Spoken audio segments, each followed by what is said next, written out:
ప్రియమైన దేవుని బిడ్డలారా, దేవుడు మోషేతో మాట్లాడుతున్నటువంటి సందర్భాన్న మోషే ఐగుప్తు దేశానికి నీవు వెళ్ళాలి అని దేవుడు అన్నప్పుడు మోషే దేవునితో నీకు ప్రత్యక్షమైన దేవుని పేరేమిటి అని వాళ్ళు అడిగితే నేనేం చెప్పాలన్నాడు. దేవుడు తన పేరు చెప్పాడు, I am who I am. తానెవడో చెప్పాడు. చెప్పిన తరువాత మరలా మోషే అన్నాడు, ప్రజలు నన్ను నమ్మరు, నువ్వు పంపించావని నన్ను నమ్మరు, నీవు పంపావంటే నమ్మరు. అది అక్కడ, నీవు పంపావు అంటే నమ్మరు. నా అంతటా నేను వచ్చానంటే నమ్ముతారు, కానీ నువ్వు నన్ను పంపావంటే నమ్మరు. ఏం చేయమంటావు అని అడిగాడు. ఈ మాట 4వ అధ్యాయం 1వ వచనంలో దేవునితో మోషే సంభాషిస్తూ, వారు నన్ను నమ్మరు, నా మాట వినరు, యెహోవా నీకు ప్రత్యక్షం కాలేదని అందురు. ఈ 3 జరగల. ఇవి యాంటిసిపేషన్స్ అంటాం. జరగచ్చు అనే ఊహ తప్ప జరిగింది కాదు. ఒకవేళ జరగచ్చు కూడా. కొన్ని మనం ముందస్తుగా ఆలోచించి ప్రస్తుతం ఉన్న కాళ్ళకు బంధం వేసుకుంటూ ఉంటాం. అందుకే కొన్ని ఆర్గ్యుమెంట్స్లో ముందు కాళ్ళకు బంధం అంటారంటే ఇంకా మనం మాట్లాడక ముందే మాట్లాడకుండా ఉండటానికి రంగం సిద్ధం చేస్తాడు ఎదుటివాడు. అంత తెలివి కలిగిన వాళ్ళు ఉంటారు లోకంలో. మరి మోషే కూడా ఆ కోవకు చెందినవాడే. మోషే అంటున్నాడు, దేవా వాళ్ళు నన్ను నమ్మరు. ఎట్ట చెప్తావు నమ్మరని? నమ్మరు. ఎందుకంటే నేనేమిటి, నువ్వు నన్ను పంపటం ఏమిటి, నా సామర్థ్యం ఏమిటి? నేను పారిపోయినోండి కదా, నా చరిత్ర బ్యాడ్ హిస్టరీ కదా, వీక్ హిస్టరీ కదా, నేను పారిపోయినోండి కదా, భయపడి విమోచించడానికి వచ్చారంటే who believes? It's a good argument also. నిజమే, ఇది ఒక మంచి వాగ్యుద్ధం కూడా. నిజమే, లాజిక్ ఉంది ఇందులో, లేకలేదు. మోషే ఒక హెబ్రీయుని యొక్క మాటకు భయపడి దేశం వదిలి పారిపోయి వచ్చి 40 ఏళ్ళు ఎక్కడో తలదాచుకున్నవాడు ఇప్పుడు వచ్చి నన్ను దేవుడు పంపాడు, మీ దేశాన్ని నేను విడుదల చేస్తాను, ఫరోతో నేను మాట్లాడతాను అని చెప్పి వస్తే హూ బిలీవ్స్ హిమ్? మనుషులు ఎప్పుడైనా సరే ఒక మనిషి యొక్క సామర్థ్యాన్ని బట్టి నమ్ముతారు. సామర్థ్యాన్ని బట్టి నమ్ముతారు. నేను ఈ మధ్యన మినిస్ట్రీ కొరకు ఒక వాహనం కొరకు ప్రార్థన చేశాను. ప్రభువా నాకు ఒక కొత్త వాహనం ఇవ్వండి, దాని నిమిత్తం దాని వలన నేను సేవలో పలు ప్రాంతాలు తిరగాల్సింది ఉంది, కృప చూపండి అని అడిగితే ప్రభు నాకు నెమ్మదినిచ్చారు. I have contacted a car company. వాళ్ళు కూడా నా దగ్గర డబ్బు ఉంది అనుకున్నారు. అయితే ఆయన ఏం చెప్పాడంటే, నాకు మీరు 25,000 కట్టాల అప్లికేషన్ మనీ, 10 daysలో వెహికల్ మేము ప్రొవైడ్ చేస్తా ఉన్నాడు. నేను ఆయనకి చెప్పాను, ఆయన క్రైస్తవుడు, కన్వర్టెడ్ క్రిస్టియన్. ఆయనకి చెప్పాను, if it is God's will, God will provide. అందరూ ఈ మాటలే చెప్తారు కదా, కొత్త ఏముంది? ఏమండి ప్రార్థిస్తున్నాం, దేవుడిస్తే చెబుతాను. నిజం చెప్పిన వాడు అంతే, అబద్ధం చెప్పేవాడు కూడా అట్టాగా మాట్లాడుతున్నాడు వాడు. ఆశ్చర్యం, నా అప్లికేషన్ మనీ నాకు వచ్చింది ఆ రోజు సాయంకాలానికి 28,000 ఒక ప్రభు బిడ్డ ఇచ్చారు. నేను 25,000 కట్టేశాను. ఒక ఫైనాన్స్ కంపెనీ ఫ్రెండ్ నాకు 95% ఫైనాన్స్ ఇవ్వటానికి ముందుకు వచ్చాడు. మిగిలిన బ్యాలెన్స్ కట్టాలి. డెలివరీ డేట్ వచ్చింది. మార్నింగ్ ఫోన్ చేశాడు ఆయన, ఏమండి ఇవాళ డెలివరీ తీసుకుంటున్నారా అని. 4 o'clock డెలివరీ, 3 o'clock చెబుతానన్నాను. We all prayed in the office.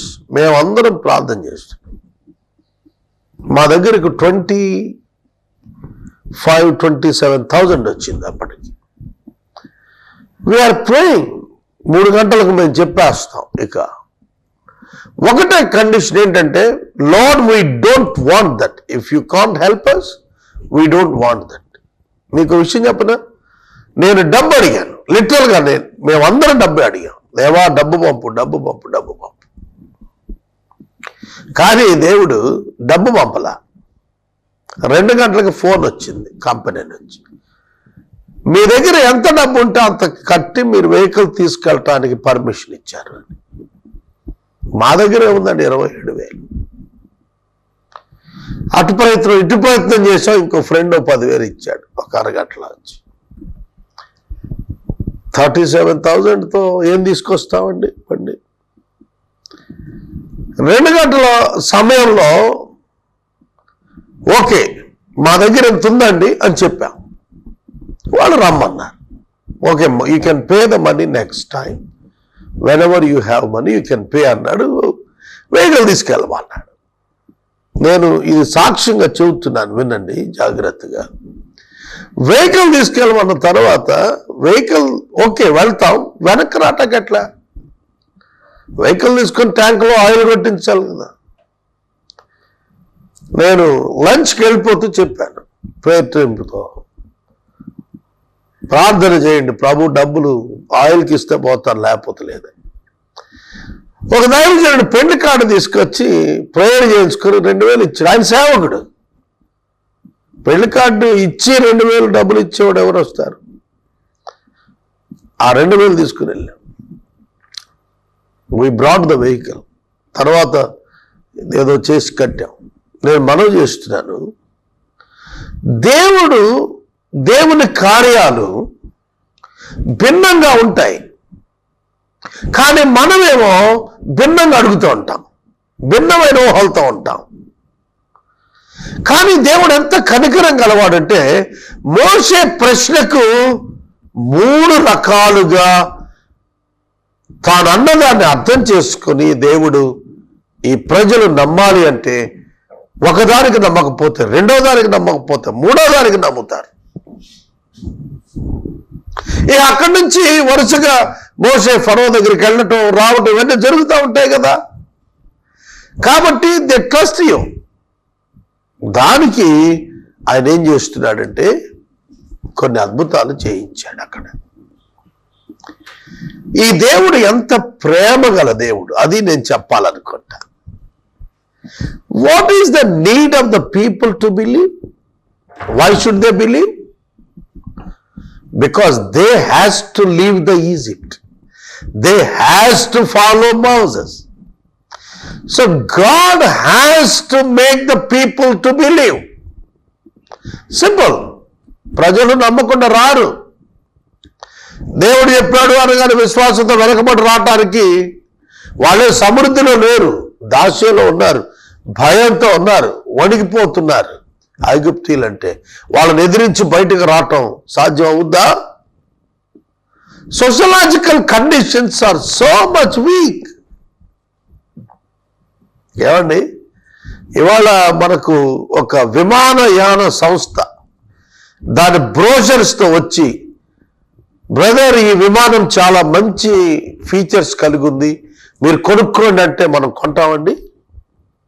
అసలు సాహసం చేస్తామా? అసలు ఆలోచన చేస్తామా మనం? చెప్పండి.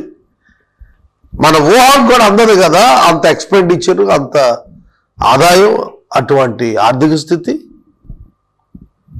How can I bargain? అర్థమవుతుందా నేను చెబుతాను? సామాజిక పరమైనటువంటి స్థితి బలహీనంగా ఉన్నప్పుడు దానికి కంప్లీట్గా వ్యతిరేకమైన దాన్ని చెబితే ఎవరు నమ్ముతాడండి? 430 సంవత్సరాలు దిక్కులేక అక్కడ పడిన జనాంగానికి వచ్చి నేను నిన్ను విడిపిస్తాను అంటే, పోనీ నువ్వేమన్నా ఒక రాజ్యంతో సైన్యంతో వచ్చావా అంటే లేదు, ఒక కర్ర పట్టుకొచ్చావు. ముసలాడివి, 80 సంవత్సరాల అడివి, కత్తి కూడా లేదు నీకు యుద్ధం ఆడటానికి. ఏమిది నీ బ్యాక్గ్రౌండ్ ఏంటంటే మొన్నటి వరకు పశువులు కాసుకొచ్చారు అంటున్నావు. How can we believe you and rebel against Egypt Pharaoh? Impossible. స్నేహితుడా, సహోదరుడు, ఫరోను తిరస్కరించినటువంటి మాటలు కాదు, దాసులుగా ఉన్నవాడు చక్రవర్తికి ఎదురు తిరగటం అంటే మాటలు కాదు. కనుక నమ్మాలి అంటే మోషే అనుమానాలు వ్యక్తం చేసినప్పుడు దేవుడు కాదల్లా, రైట్ 3 ఇచ్చాడు. ఒకటి ఏమిటంటే నీ చేతిలోనిది ఏమిటి అన్నాడు. మోషే అన్నాడు కర్ర అన్నాడు. గొర్రెలు కాసేవాడి దగ్గర కర్ర ఉంటుంది కదా, ఆ కర్ర కింద బారేమన్నాడు. బైబిల్ సొసైటీ తెలుగు తర్జుమాల్లో మోషే కర్ర పారవేయగా అది పామాయను అని వ్రాశారు. మోషే దాని ఎదుట నుండి పారిపోయెను అనేది బైబిల్ సొసైటీ ఇండియా వాళ్ళ యొక్క తర్జుమాల్లో మిస్ అయింది. ఇంగ్లీష్లో ఉంది Moses flea before from it అని ఉండేది. నేను వాళ్ళకి రాయాలనుకునేవాడిని. అయితే లేటెస్ట్గా వచ్చినటువంటి Holi Bible English Telugu version translation నా దగ్గర ఉంది. ఇది నేను తీసుకున్న తర్వాత, ఇది కూడా బైబిల్ సొసైటీ వారి యొక్క ముద్రనే. ఇందులో చూసినప్పుడు ఈ మాట యాడ్ చేశారు, ఈ మాట యాడ్ చేశారు, కలిపారు. నేల మీద ఆ కర్రను పడవేసినప్పుడు అది పామాయను, మోషే దాని ఎదుట నుండి పారిపోయాను. మరి పారిపోక ఏం చేస్తాడు?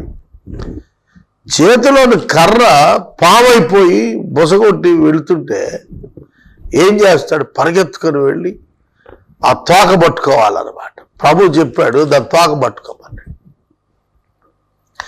మోషే పాము నుంచి దూరంగా మారిపోతాడు, కానీ దేవుడి నుంచి ఎక్కడ మారిపోతాడు? దేవుడు అంతటా ఉన్నాడు. దేవుడు ఎక్కడి నుంచైనా కమ్యూనికేట్ చేయగలుగుతాడు మోషేకి. కానీ Moses cannot escape from God. He might have escaped from the serpent. తన కర్రే కదా పాము అయ్యేటప్పటికి ఎందుకు మారిపోయాడు? కొన్ని పరిస్థితులు అంతే. మన చేతిలో పరిస్థితులే వ్యతిరేకంగా మారినప్పుడు భయకంపితులం అయిపోతూ ఉంటాం. It's all the psychology of human being. మన పరిస్థితులే మనకు భయం, మన ఉద్యోగమే మనకు భయం, మన ఇల్లే మనకు భయం, మన వాహనమే మనకు భయం. ఏమో ఏం చేస్తుందో ఏమవుతుందో. ప్రభు చెబుతున్నాడు ఆ తోక పట్టుకోమన్నాడు. మోషే తోక పట్టుకుంటే వాడి కర్ర అయింది. కర్ర నిర్జీవమైంది, ఎండిపోయిన కర్ర, బ్రతికిన పాము, కదలికలతో చలనముతో తిరగాడుతున్న పాము, కదలని కర్ర కదలని పాముగా మారింది. సహోదరుడా, సహోదరి, ఇప్పటికన్నా మనం అర్థం చేసుకుందాం. మన దేవుడు కదలని వాటిని వేగంగా కదిలే వాటిగా మార్చగలడు విత్ ఫ్రాక్షన్ ఆఫ్ సెకండ్స్. ఈ మధ్యన నేను ప్రయాణం చేస్తూ వస్తున్నాను. ఒక 8 అడుగుల గోధుమ త్రాసు పాము, దాని ఏదో జరిగొడ్డేది అన్నాడు. అది చాలా వేగంగా రోడ్ క్రాస్ చేస్తా. అది పాము చూసాడు, గోధుమ రంగు త్రాసు పాము అని చెప్పారు. వేగంగా పోతోంది అది. మోసే చేతిలో కర్ర కదిపితే గాని కదలను కర్ర కదలకుండా వేగంగా పోయే పావుగా మారింది. ఏమర్థమైంది మనకు? జీవము లేని దానిలోనికి జీవాన్ని ఇవ్వగలుగుతాడు, చలనము లేని దానికి చలనాన్ని ఇవ్వగలుగుతాడు, కదలనిది వేగంగా ముందుకెళ్ళేటట్టుగా చేస్తాడు దేవుడు. పాము ఎవరికి కంట్రోల్ అవుతుందండి? కంట్రోల్ అవ్వదు. కానీ మోసే తోక పట్టుకుంటే కంట్రోల్ వచ్చింది, కర్ర అయిపోయింది మాట. God can make his people to change the things. పరిస్థితులను మార్చునట్లు దేవుడు తన ప్రజలను వినియోగించుకునే అవకాశాలు ఇస్తాడు. Such a great God, such a great God. మీకు ఒక మాట చెబుతాను. దేవుడు కొందరు వ్యక్తుల ద్వారా జరిగించే కార్యాలు చూస్తే ఆశ్చర్యం అవుతుంది.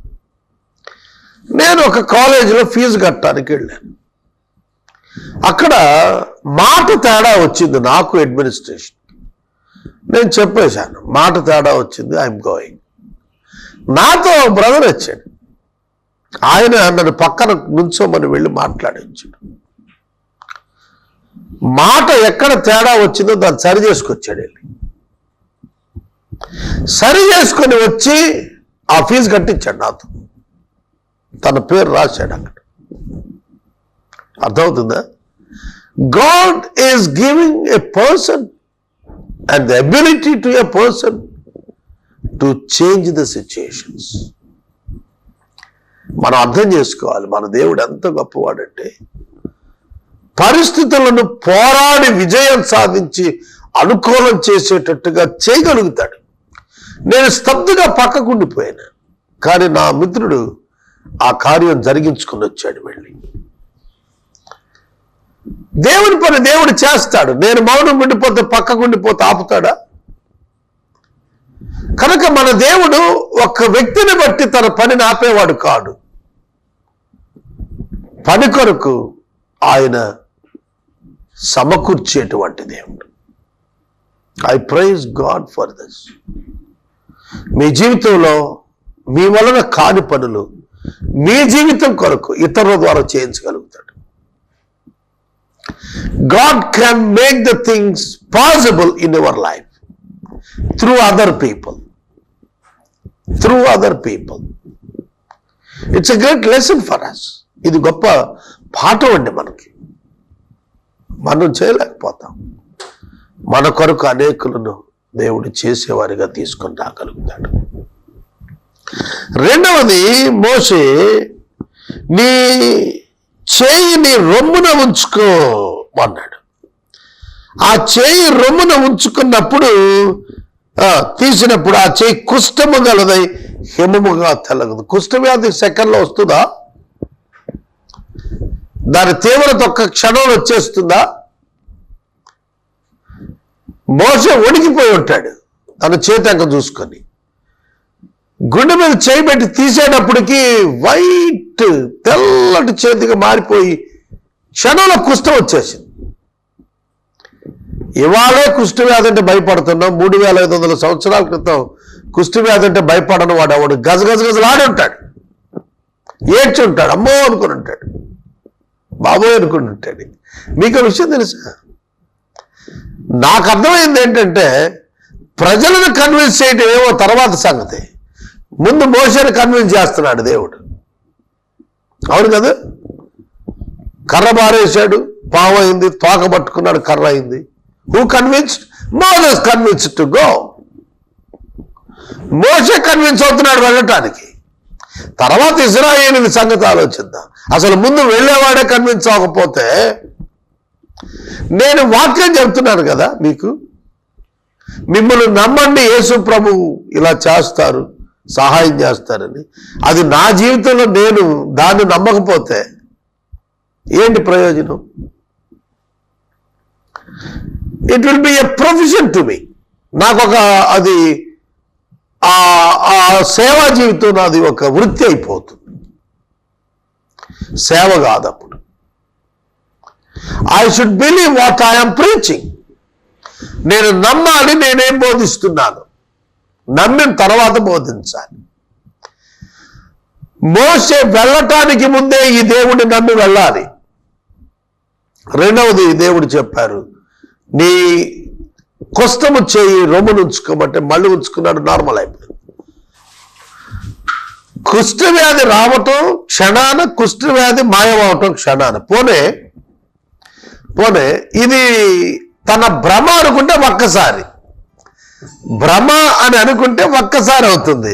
కానీ మోషే చెబుతున్నాడు, నువ్వు ఇశ్రాయేలు దగ్గరికి వెళ్ళి ఇలా చేయి, ఇది రెండోది అన్నాడు. అంటే దేవుని ఎదుట నుంచొని ఉన్నాడు, దేవుడు పొదలో కనబడుతున్నాడు, అగ్ని కనబడుతోంది కాబట్టి ఇది జరిగింది అని మోషే అనుకోవచ్చు. కానీ ప్రజల ఎదుట మోషే ఒక్కడ నిలబడినప్పుడు కూడా ఇది జరుగుద్ది, ప్రజల ఎదుట ఇది జరిగి తీరుతుంది. అంటే మోషేని వాళ్ళు నమ్మటానికి దేవుడు ఇంత బలమైనటువంటి అద్భుతం చేయాల్సి వచ్చింది, బలమైన అద్భుతం చేయాల్సి వచ్చింది. ఎందుకు దేవుడు అలా చేశాడో చెబుతాను వినండి. ఐగుప్తులో కూడా మంత్రజ్ఞులు పాము అయిపోయేట్టుగా కర్రలను విడిచిపెట్టారు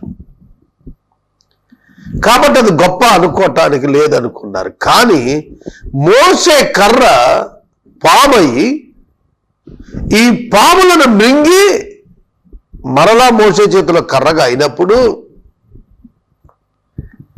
ఐగుప్తు మంత్రజ్ఞుల కర్రలు మాయమైపోయాయి. సృష్టించబడినది ఏది కూడాను మాయం కాదు. It can change the form but it cannot removed. తీసివేయబడదు, ఫామ్ మార్చుకుంటుంది. అర్థమవుతుందా? మీరు దేన్నైనా తగలబెడితే బొగ్గు అవుతుంది, బూడిదవుతుంది తప్ప లేకుండా పోదు. కానీ ఇక్కడ ఐగుప్తీయుల కర్రలు మోసే కర్ర మింగి మళ్ళా మోసే చేతిలో కర్రకు వచ్చినప్పుడు మిగతా కర్ర కనపడలేదు. The disappeared. అక్కడ చెప్పేశారు మంత్రజ్ఞులు, ఇది దేవుని యొక్క చెయ్యిది. No no no we can't do that. చెయ్యి రొమ్ము నుంచుకుంటే కష్టం అయింది, మళ్ళీ తీస్తే నార్మల్ అయిందే, అది ఎవరు చేయలేరు. తర్వాత ఏటిలోని నీళ్లు తీసుకొచ్చి నేల మీద మోస్తే రక్తం అవటం. బాగా బ్యూటిఫుల్ కదండి ఇది. అసలు ఎలా ఉంది మీకు చెబుతుంటే నాకు చాలా సంభ్రమంగా ఉంది. నీరు పారబోస్తే రక్తం అవటం ఏంటి? మనిషి యొక్క శరీరంలో తయారవుతుంది రక్తం, లేదా పశువు శరీరంలో తయారవుతుంది రక్తం. There is no option for that. ఏది ఇండస్ట్రీ లేదు, ఎక్కడ ఇండస్ట్రీ లేదు.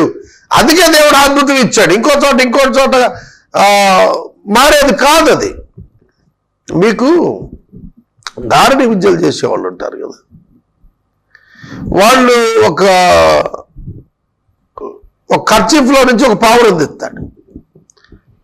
కర్చీఫ్ మళ్ళీ వాడి దగ్గరే ఉంటుంది, కింద ఇంకో అరలోతో వస్తాడు, పావురం ఇంకో అరలోంచి తెస్తాడు. It's a magician. అంతవరకే తప్ప నీటిని రక్తంగా మార్చేది ఎవరండి?